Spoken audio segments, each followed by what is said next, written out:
Did you know that I also stream games on Twitch every Tuesday, Thursday, and Friday, usually around 6 or 7 US Central Time, and on Mondays whenever I feel like it because I'm inconsistent. I hope to see you there. This is What If All Game Series Looked Like Their Original Sprites by the Harry Gold Show. I remember watching the Harry Gold Show the first time during one of my subathons, and I haven't actually watched any of his videos since, so I'm really interested to check this out. I love what he did with, the one I watched on the subathon was him redoing, like it was a bunch of, it was like Disney, Cartoon Network, and Nickelodeon redrawing characters from one series as if they were in a bunch of other series. And he was like, they apparently don't know their own art styles, and just ends up doing a much better job of doing it. So that was fun. So I'm curious to see what he does with game series looking like their original sprites. That's going to be interesting. Like, I remember in one of Link's old sprites in Zelda, he had pink hair. Like, imagine if they kept Link with pink hair the whole way, all the way up to Breath of the Wild and Tears of the Kingdom. That would be very interesting. Anyway, I think Princess Zelda was also a ginger originally. So yeah, let's see this. Though animated characters of all kinds evolve in appearance over time, Japan's video game industry is a notorious exception in how adamantly faithful to their original visions the studios have insisted on remaining. Oh, really? Legend of Zelda, for instance, featured everything that made its protagonist iconic, even in Link's earliest and most God, those brown appearance, eyes. from a jaundiced complexion and nose like the business end of a pickaxe to his famously deformed hunchback physique. And from the Sonic series to Pokemon to Mario and beyond, this Oh, degree of wow. consistency I want to see has proven these. Sonic Okay. series to Oh, come on, back up. Oh, wow. You know, I kind of actually like that Bulbasaur design. I actually kind of like that one. Pokemon to Mario. That is interesting for Waluigi. I can barely make out his face in the original sprite design, but that is actually kind of cool. And beyond, this degree of consistency has proven no less prevalent anywhere else. I mean, to be fair, the 3D renderings of Ness have, to me, always kind of looked like his sprite. So that doesn't actually look that far off, aside from the fact that the overhang on the cap on the right side. In the medium. So please join us as we take you through a brief overview of design evolution through video game history. Coming to you from beautiful downtown Fortitude Valley, It's the Harry Gold Show. it's the Harry Gold Show, with your host, Harry Gold. Good evening, ladies and gentlemen, and welcome to the program. I hope you'll enjoy this presentation. I hope I will The Legend too. of Zelda video game series has proven itself significant for many reasons, from running longer than almost any other Nintendo franchise to baffling gamers that can't conceive of a protagonist whose name isn't in the title. So true. Everybody thinks Link's name is Zelda. No, Zelda is the princess that he rescues. Though, you know what? Fair other examples. This is not Metroid, this is Samus, and this is not John Halo, this is John Master Chief. Despite this confusion, however, Link has become one of video gaming's most recognizable figures. Both he and Mario were creations of Nintendo veteran Shigeru Miyamoto, who sought to those devise in both eyes. characters Oh, a sort of jeez. relatable everyman hero with broad appeal that could cross international boundaries. In the wake of their prior success with the likes of Mario, Luigi, and Donkey Kong, the Nintendo management became adamant that characters without necks were a surefire ticket to massive sales. But when Miyamoto was tasked with creating a new IP that could replicate Mario's Oh, those eyes popularity bother me so alongside much. game designer Takashi Tezuka, he was unwilling to settle for merely repeating himself, instead choosing to double down on the concept. Oh god, the resulting in CDI. Link not only having no neck to speak of, but also a distinctly hunched back as well. Though the higher-ups at Nintendo were hesitant to stray too far from what they believed to be a winning formula, Tezuka also believed it was important to clearly differentiate the projects wherever possible. As such, once they decided to contrast the urban setting of Donkey Kong and Mario Bros. With a more nature-based fantasy realm for their newest project, Miyamoto decided it would only make sense to create a protagonist that he believed fans could see themselves in, which proved to be quite influential in designing Link's iconically unique physique. In Yes, fact, because we all look exactly like that. Mario's design DNA, while simultaneously contrasting their appearances, then became a primary focus for the duo. If you'd like to see more on the Mario series design... Oh, wow. That's an interesting design for Mario. It's still definitely recognizably Mario, but evolution specifically, we've covered that in detail in a previous documentary, link on screen and in the description. While both characters shared in possession of a comically oversized nose, Mario's rounded and knobbly proboscis was distinguished from Link's long pointed one, looking nearly as hazardous as his sword. Both also sport signature sideburns and a mullet, but the portly even going into the style of each of the games is neat. Like, that does look like it's straight out of Twilight Princess, despite the,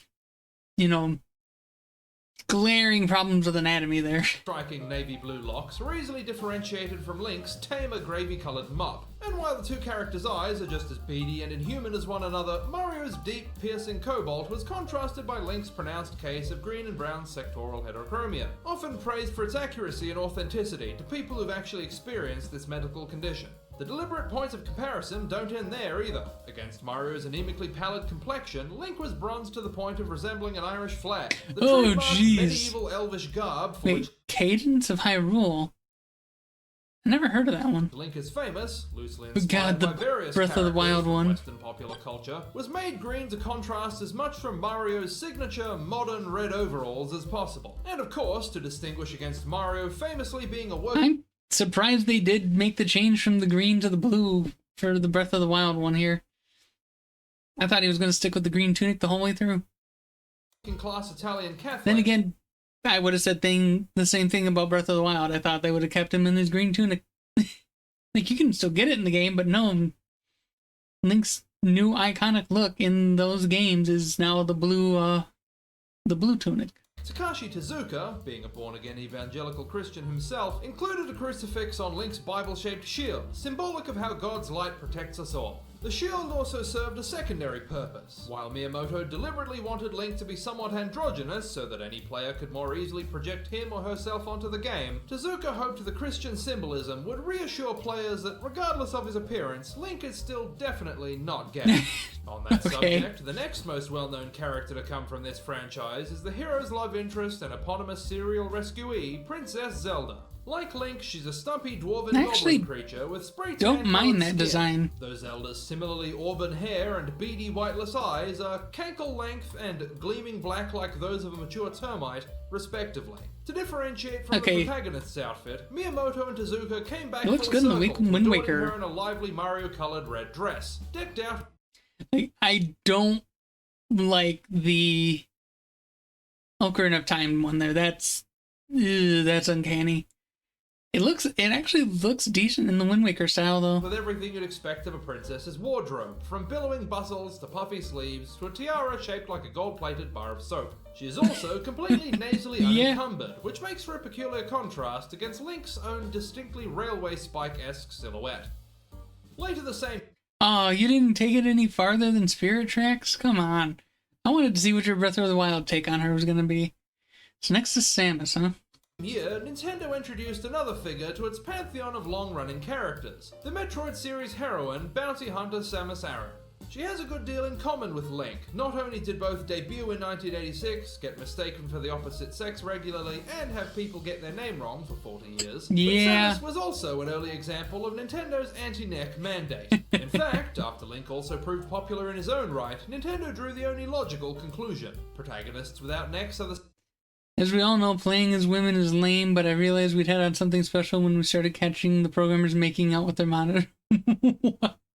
secret to success and the only way forward in perpetuity. As such, despite Samus's ketchup and mustard coloured power suit having considerably scrawnier proportions than any of the aforementioned Nintendo mainstays, along with a thigh gap you could drive a motorhome through, designer Hiroji Kiyotake made sure to give her a giant head with absolutely no neck whatsoever. As it should be. The same game would also introduce the series' Ooh, most Ridley. consistent villain, the alien dragon Ridley. Named, of course, for the famous English ophthalmologist Sir Harold Ridley, he has become one of the most recognizable villains in all of Nintendo's games library. Being merely one of the first game's bosses, this character design was able to skirt Nintendo's rules about necks. In fact, its height is about 1/3 throat, with a chinless jaw that hinges right onto its esophagus, like a Skeksis pet. Yeah, I guess that is how it is, huh?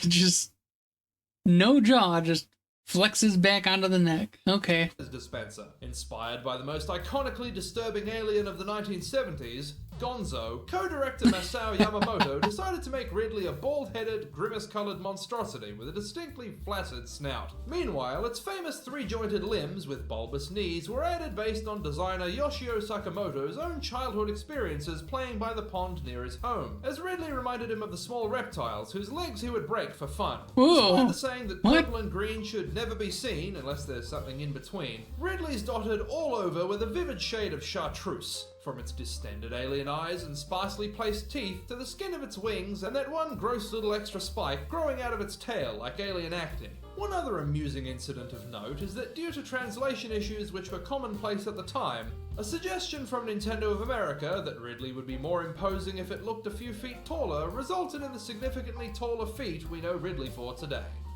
By 1987, other companies had started to catch up. Okay, how are you going to do Snake? I'm curious. This is going to be interesting. How are you going to do Snake? Onto this burgeoning necklaceless fad, with Konami launching in that year what would go on to be one of its own most famous characters, Solid Snake of the Metal Gear series. When notoriously eccentric game developer Hideo Kojima was instructed by his superiors to create a new game in line with the trends Nintendo was setting, he sought not only to imitate, but to innovate on this fundamental. Did I mention that I know shift. Keanu To that Reeves? end, Kojima chose to design a character not only entirely without a neck, but also without a face as well. Yeah, This would I've turn been out to seeing be that. only the beginning of his avant-garde attitudes towards character construction. Solid Snake, as most familiar with the video game world know, is a short, muscular, and tremendously broad-shouldered man sporting swamp green tactical gear with highlights in a murky beige that matches his undercooked. The thing is, it still looks like Snake. Snake also displays an early instance of Kojima's well-known fascination with finding innovative new ways to combine complex geopolitical commentary on war and the military with as many plunging necklines as humanly possible. Yeah. Later that same Mega year, Man. the company Capcom also decided to cash in on Nintendo's See this. net-free trend setting. The long-running Mega Man series was introduced in late 1987, starring the iconic That blue face. android of the same name. While not as bold in concept as Kojima's faceless hero, director Akira Kitamura did go as far as conceiving a character without a nose, ears, hair, or any other more or less human facial attribute beyond a boggle-eyed frog-like countenance. He has the appearance of a diminutive hunchback with a big round head. Despite being a machine, Mega Man has always been rather squishy looking. They're like a all nerdy hunchbacks, biker wearing a apparently. slumber suit. Designer Keiji Inafune also opted to give Mega Man underpants on the outside of his tights, as his appearance, much like his name, was partly inspired by tropes common to the most iconic Western superheroes, like Dan the Dynamite and the Green Llama. Mega Man's trademark, permanently blank, lifeless, dead fish expression was also an addition made by Inafune, modelled after the programmers he worked with. This proved so relatable to programmers, in fact, that it later served as an influence for the emojis devised by Japanese telecom companies in the I mean, I could see that if this is actually how it went. He definitely looks like he would have been the inspiration for emojis. and early 2000s. Fast Nope, forward a Sonic few years, now. and 1991 sees the release of one of video gaming's most famous creations ever. I mean, that such doesn't as look that far off from the early animated series, so mascot, yeah. Sonic the Hedgehog. A decade after Nintendo debuted Mario and his necklace nemesis Donkey Kong, truncated spinal columns had effectively become the industry standard and stood unquestioned as a key feature of effective video game design. Yeah, it still doesn't look Sonic was no actually that exception, different from with reality. Creator Yuji Naka ensuring this was part of his iconic design. A point of great pride for Nintendo during their console manufacturing rivalry with Sega, seeing as it was Sonic who had to bend to the quantity of neck set by Mario and not the other way around. Otherwise, Sonic is mostly recognizable for his slightly purplish blue hue, dinky little body with small hands, and the angry expression he's been wearing for the last 3 decades straight. Naka saw the gloves in particular as a great victory for his design team, finally finding a unique design idea that Mario had not already taken. Not long after, a love interest was added to the series in the form of Amy Rose. Okay, that definitely does not look like Amy. Damsels in distress in the video game world, like Mario's Princess Peach and Link's Princess Zelda, designer Naoto Oshima noted that no one had done a predominantly pink girl character yet, and as such took it upon himself to corner the market. Much like Sonic, Amy bears about as much resemblance to a real hedgehog as a typical hedge does to an actual hog. Yeah, I mean... Yeah, like, I don't think Zelda has ever been predominantly pink, and original depictions of Peach were not pink. Well, if you want to get technical, Peach has always been pink, but before she became pink, she was also not Peach. Back then, she was Toadstool. And she wore the white. In addition to the same kind of dorsal fin Sonic has in spades, she also has a tuft of what we can only hope is hair on her forehead, and not some kind of hideous two-pronged growth. Amy is perhaps best recognized by her garish choice of lime The green murder of Sonic the Hedgehog? I need to have been potato. I guess it doesn't help that it's covered up by the captions, but I guess he's throwing in his own game titles as well on this. The murder of Sonic the Hedgehog. Unless that is an actual game and I just never heard of it. Top and frilly yellow skirt, alongside a pair of gigantic pink tennis shoes. Contrasting Sonic's unerring scowl, Amy was instead given permanently sad-looking eyes to imply vulnerability and make her sympathetic to the audience despite her uncontrollable obsessive lust. The antagonist of the series, inspired by Naka's intense dislike for the 26th President of the United States, Teddy Roosevelt, is the villainous Ivo Robotnik, aka Dr. Eggman. In a deliberate act of subversive political... Is Eggman supposed to be based on Roosevelt? I would never have thought it, but now I kind of see it. The mustachioed villain with soulless, glassy blue eyes was made to imprison animals to further his industrial schemes. Precisely the inverse of what Roosevelt, a renowned conservationist, would have wanted. The character's signature rotund red body with 2 buttons, alongside the aforementioned triple-pronged mustache and a pair of white gloves, was also a means of designer Oshima subtly venting his growing frustration with the Sega management insisting that all of his work keep following Mario's neck-free principles of design. Neck-free design all the way. Tajiri, inspired by his passion for dogfighting and a childhood hobby of pelting apples at the local wildlife, conceived of a game in which one could throw a ball to catch and then battle collectible creatures. As a result, in 1996, the world was introduced to the mascot of what would eventually become the most lucrative multimedia franchise on Earth, Pikachu, from the series Pokemon. As it was designed to be the face of the series, ensuring it had no neck was, unsurprisingly, a key directive that designer Ken Sugimori was required to follow by Nintendo's producers. This is what eventually led to the chubby little rabbit-eared cat made of marshmallow that is now so beloved around the world. Pikachu, like all of its collectible brethren, is almost completely monochromatic, which is, of course, what the Mon in Pokemon is short for. Tajiri insisted... The Mon is for monochromatic, so they're all black and white, except on the inside. That the monsters in his new series all needed skin and fur in primarily muted tones. It was long asserted by him that this was to discourage people from simply picking their favorite colored Pokemon, and instead encourage audiences to give all the different creatures a go. However, it has more recently come out that this is something the director made up, because in actuality he just hated Sugimori's color choices, but didn't want to hurt his feelings.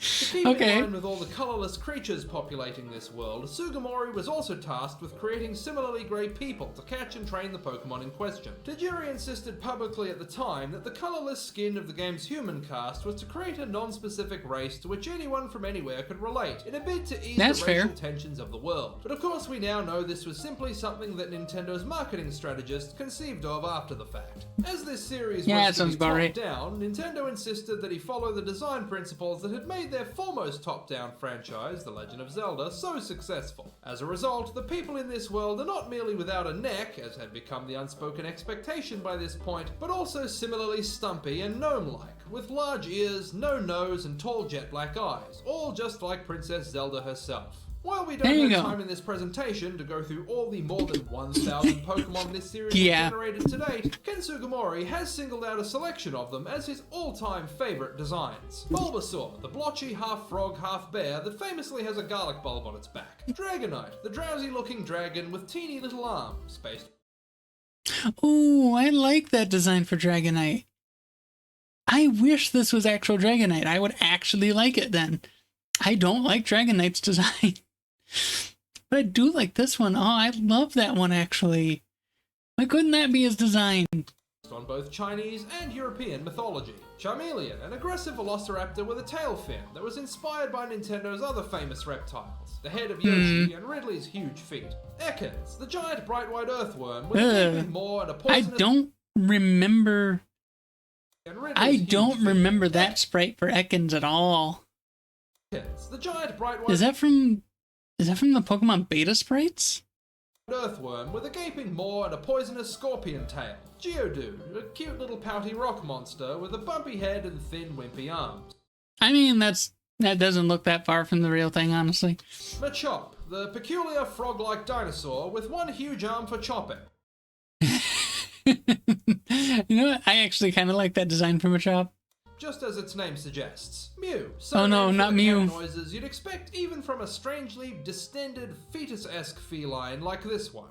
Vulpix, the bouffant-wearing fox monster with an uneven array of tails and an oddly hourglass-type figure. Yeah. And Wigglytuff, a googly-eyed noseless rabbit with a white belly and hair like a dollop of Cut the googly eyes. Of course, inspired by Pokemon's success, Bandai Namco decided to create their own series about collecting and Nope, evolving Digimon magical time. grayscale Oh, monsters. boy. So much so that they too used an abbreviated form of monochrome in their title. This, of course, was Digimon, which debuted with a line of Tamagotchi-esque virtual Oh, pets God. in 1997. That game That's introduced horrifying. This particular anxious little chicken-winged homunculus, which has since become perhaps the most iconic creature of the franchise. In no small part, thanks to the fact that it simply Does not have a neck.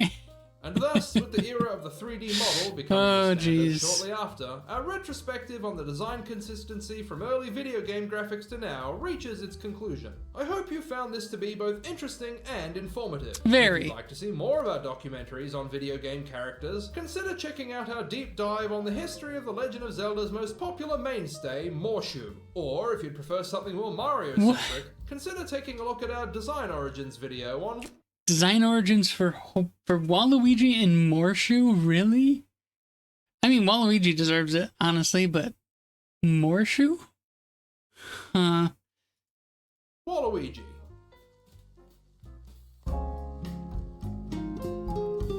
Caricature of the week. Okay. Let's play a game. I'll draw someone famous, then 3 people that guess who it is in the comments will get a shout out in the next episode. If your guess last time was the actor from The Exorcist and 12 Angry Men, Lee J. Cobb, you were correct beyond a reasonable I would doubt. never have gotten that. Today's rule from the Wheel of Winners is... the 3 correct guesses with the most likes. Fireball N was on a hot streak, blazing straight to first place. Rychat had plenty to say, easily taking second. And on third place, we're only too happy to call it for Amos. Well done, everyone. Thanks for playing. This week's subject has fairly large eyes, cast in an expression as permanently dull as the French film industry. Their nose is so thin it has at times been mistaken for a book of funny SNL sketches. And this person's extensive upper lip leads down to pronounced incisors and doughy cheeks, creating the overall vibe of an inebriated chipmunk. Now who could this be? Oh my god, really? Obviously, Mr. Beast. Alright. Jimmy Donaldson, I think? Is his real name? Anyway, yeah, it's obvious. Okay. What a thing to end on.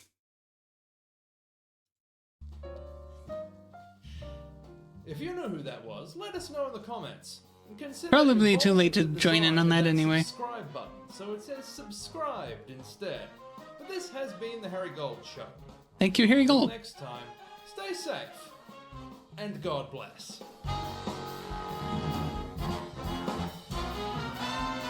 The end.